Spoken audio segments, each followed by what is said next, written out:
Bonsoir et bienvenue dans cette nouvelle émission du Barthéo. Et on continue nos briefings des nouveaux Game Modes 2021.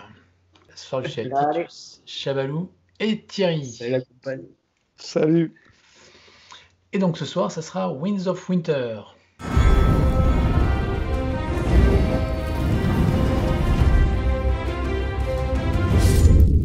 Le déploiement s'effectue jusqu'à 10 pouces de son bord de table. Pour le placement, on va placer un objectif sur le centre de la table, puis 4 objectifs qui seront aux 4 coins à 18 pouces du bord de table du joueur et 6 pouces de la largeur. Le grand changement, c'est qu'on retrouve donc un déploiement avec 5 objectifs fixes. Comme Game of Thrones. Comme Game of Thrones, avec donc une zone de déploiement pour les unités à 10 pouces. C'est un schéma qu'on va retrouver à plusieurs reprises. C'est un copier-coller de Game of Thrones, donc il n'y a pas grand-chose à rajouter. Et il y avait une zone de déploiement à 6. Voilà, une zone à 6 qui passe à 10. Ouais, c'est surtout la zone de déploiement à 6, pour moi, qui influence le plus. Ouais. On attaque au Special Rule. Règle spéciale sur le deck de mission. Ce mode de jeu utilise les decks mission. Chaque joueur prend un deck mission. Puis, chacun prend une copie de la carte mission numéro 11 et numéro 12, puis sélectionne 4 autres cartes mission, créant ainsi une main de 6 cartes. À partir du round 2, au début de chaque round, et en commençant par le first player, chaque joueur sélectionne et révèle une carte mission de sa main. Ces cartes missions sont défaussées à la fin du round. Là, on utilise les nouvelles cartes donc, de missions secrètes, le nouveau deck. On l'a vu, on a testé ça ensemble avec Nicolas sur un scénario. On a fait celui-là d'ailleurs, Nicolas. Je crois on a fait les deux.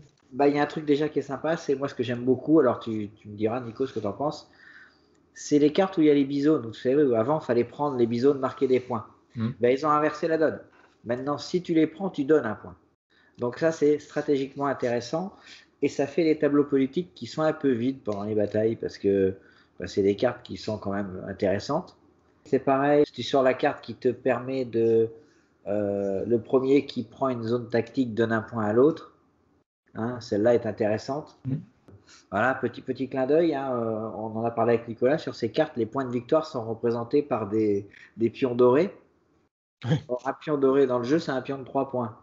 Mais on est tous convenus d'un commun accord que si on commençait à jouer des pions de 3 points à chaque fois, les parties seraient courtes.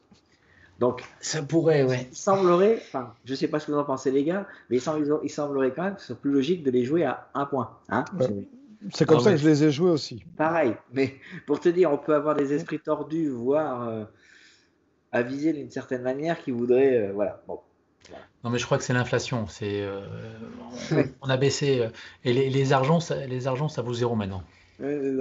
Après, c'est une épée à double tranchant. Ce qui vaut pour ton adversaire vaut aussi pour toi. Donc, Mais bref, je pense qu'effectivement, c'est un point. Ça me semblerait bizarre. Ou alors, ils nous refont aussi les tokens qui nous mettront dans les faction packs. Peut-être, je sais pas. Il y a moins de missions. Oui, on en perd 8. On en perd 8. Parce qu'on monte à 12 missions, c'est tout. Et il y a une mission quand même originale. Qui fait que si on a moins de points de victoire que l'adversaire, on devient premier joueur. On en prend un et on devient immédiatement premier joueur. Là, il y a quelque chose qu'on n'a pas dit, mais sur ce scénario-là, les 2 joueurs jouent avec leur propre deck de mission secrète. Oui. Ça aussi, c'est une nouveauté. Pour revenir sur les cartes tactiques, disparition de 2 cartes qui pour moi étaient vraiment facteurs, c'est le fait de tuer le général qui rapportait 4 points. Et le fait de finir avec une unité d'infanterie dans la zone adverse qui rapportait 4. Et on a tous vu ces batailles, coucou Jackie, où il tire une carte, tu mènes largement, et là tu peux rien faire, il est déjà dans la zone, il prend 4 points. Voilà. Donc moi je trouve que c'est bien de ce côté-là. De toute façon, les cartes missions se limitent à 2 points maintenant. Voilà, ça a été lissé en fait. C'est bien. C'est ça, ils ont divisé la létalité, pas la létalité, mais la gratification des cartes, soit par 2, soit par 3. C'est. Ça t'oblige à jouer. Effectivement. Le commandeur, tu peux toujours le tuer, ça te rapporte 2 points. C'est ça.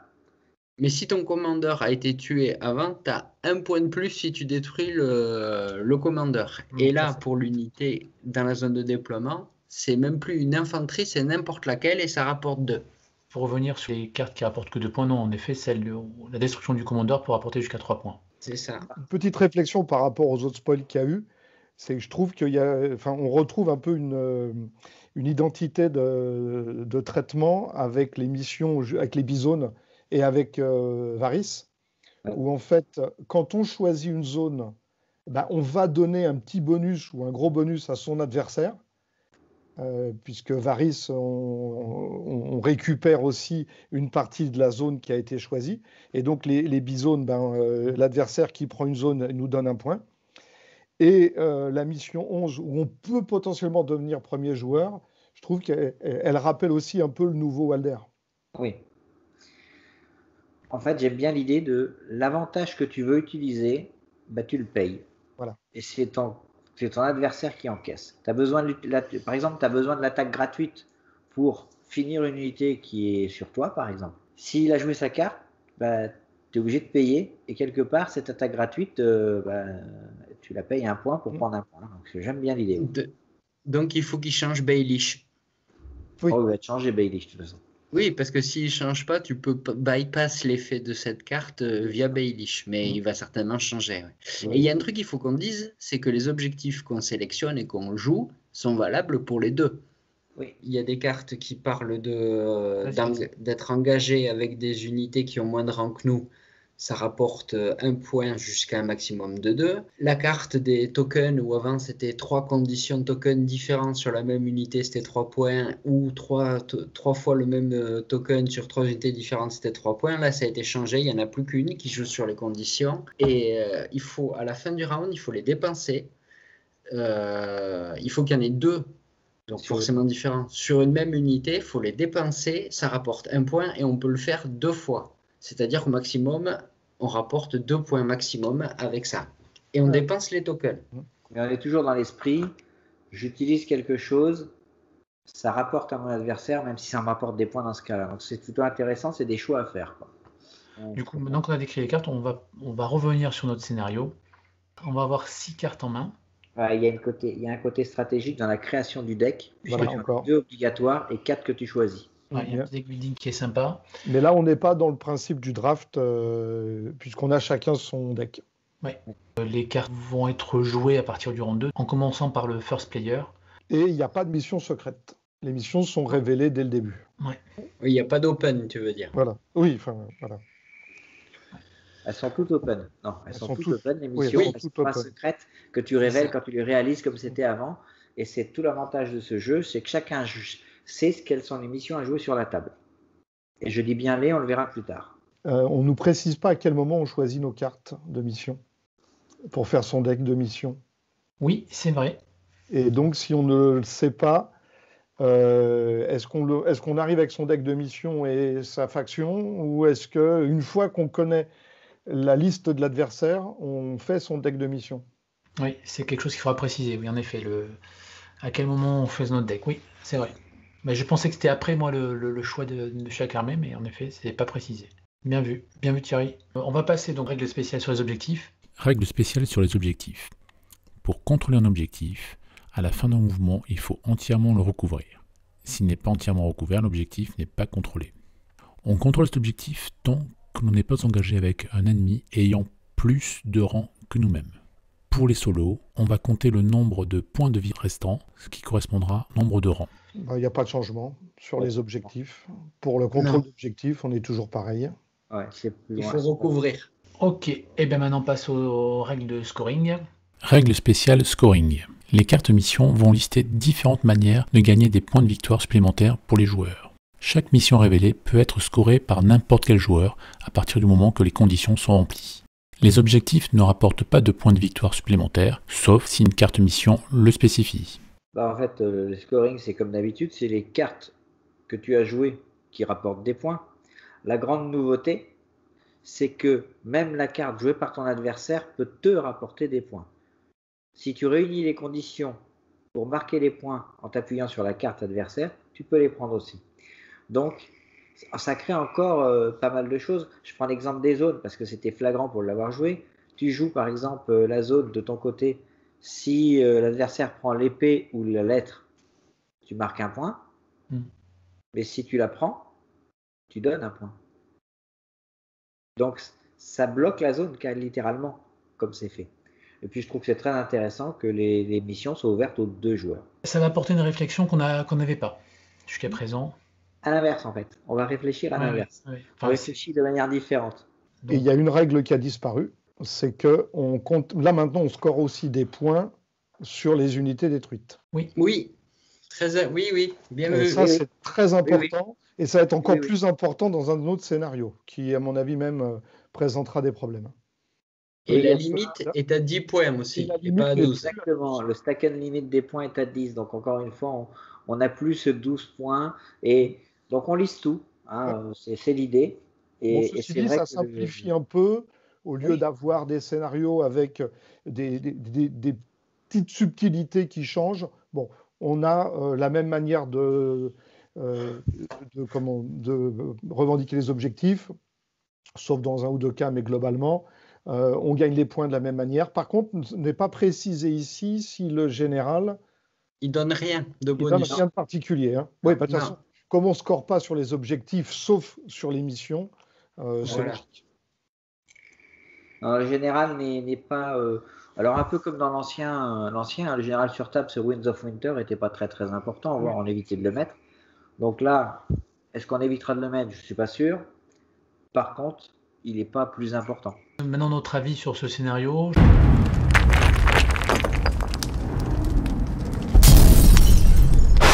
Pour le coup, ça c'est un peu la révolution. Hein. Parce que pour avoir fait pas mal de scénars à cartes, à part Light in Darkness où j'avais toujours du mal, mais les autres je les maîtrisais pas trop mal, là c'est la total changement. Changement dans la façon d'appréhender sa liste pour les construire, parce qu'on construisait quand même une de ses listes spécialement pour les scénars à cartes. Là, c'est tout ce qu'on connaissait d'avant, ça sert plus à rien. C'est-à-dire les 3 NCU. On a vu que c'était moins utile. Le général pas sur table. Bon, à la limite, là, il peut ne pas être sur table, c'est pas facteur. Mais d'avoir de la génération de tokens, c'est moins facteur. Enfin voilà, c'est particulier. Cela dit, le fait de construire son deck, donc de choisir ses cartes au début, on peut effectivement retrouver une partie de construction et d'orientation de sa liste.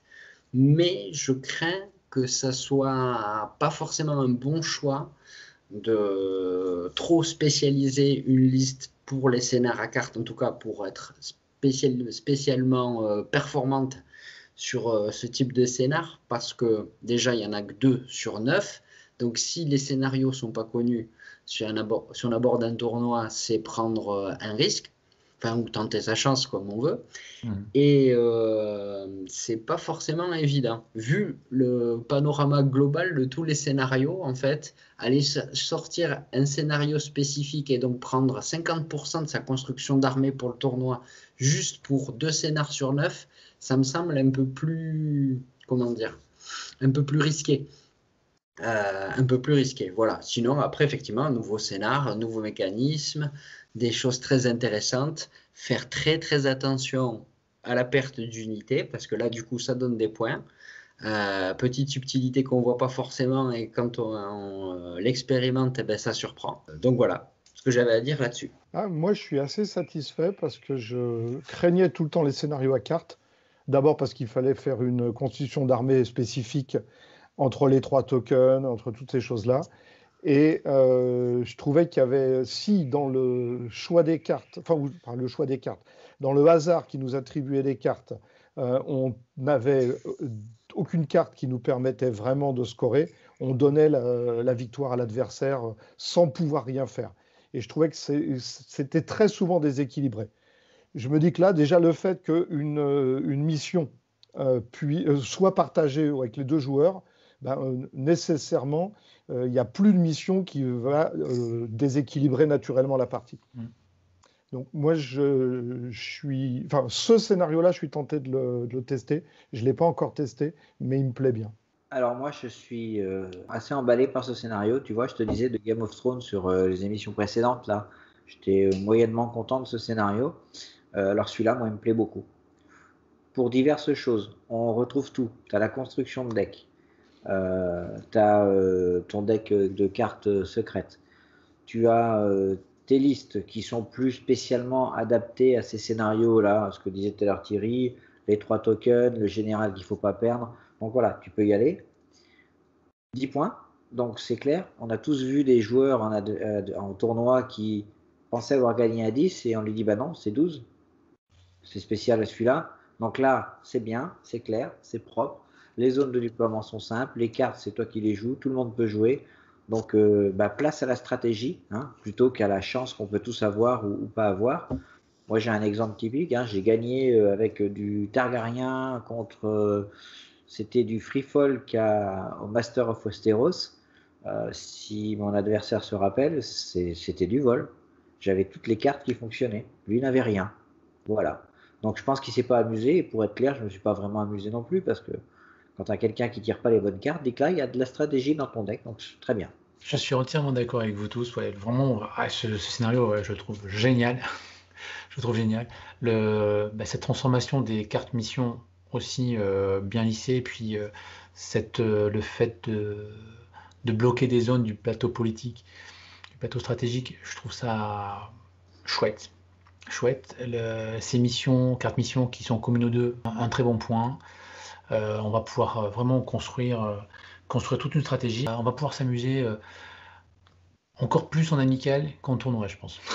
Bon, mais voilà, on a terminé pour ce scénario Winds of Winter et on vous dit à la prochaine. Ciao. Ciao, ciao. Salut la compagnie.